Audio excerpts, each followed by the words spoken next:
Michel Onfray et la politique. On peut se poser la question de savoir si ces deux termes sont compatibles. Michel Onfray, assurément, ne peut être extérieur à une réflexion sur le vivre ensemble et le gouverner ensemble.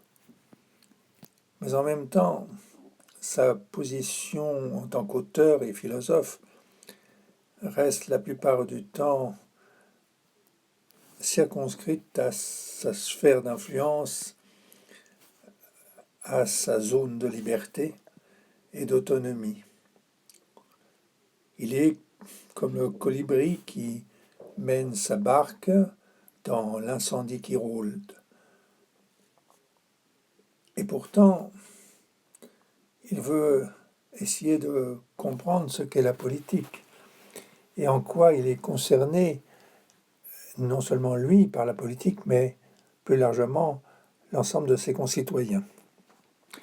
Dans un livre récent, Le miroir aux alouettes, principe d'athéisme social, aux éditions Pluriel, en 2017, il va essayer de nous proposer son argumentation.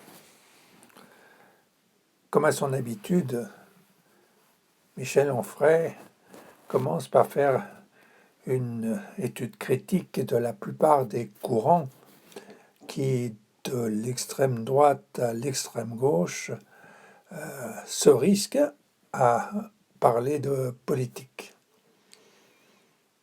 Son argumentation contestataire n'est pas toujours inintéressante, même si parfois il présente des raccourcis un peu trop vifs. Michel Onfray fonctionne, on le sait, avec une pensée dichotomique. D'un côté le bien, de l'autre côté le mal. D'un côté le jour, de l'autre côté la nuit.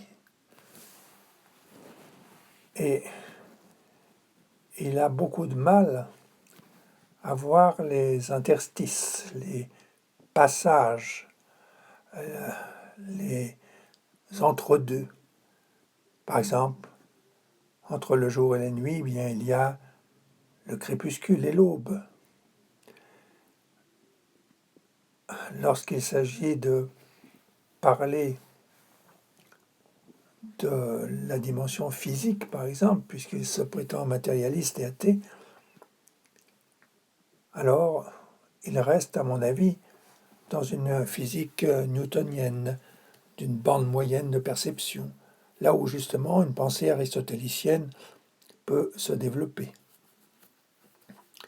Mais si l'on déplace le curseur et qu'on regarde sur le plan physique ce qui se passe au niveau atomique, au niveau des électrons, ce côté blanc ou noir ne marche plus.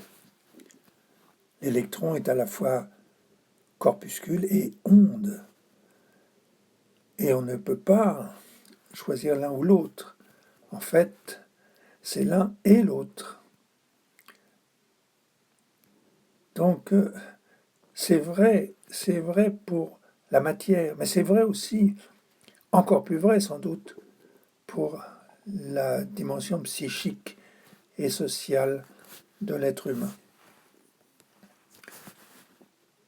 Raisonner en termes de bien ou mal, de vrai ou faux, de nuit au jour, pour l'être humain, c'est méconnaître l'ambivalence, l'équivocité, la paradoxalité,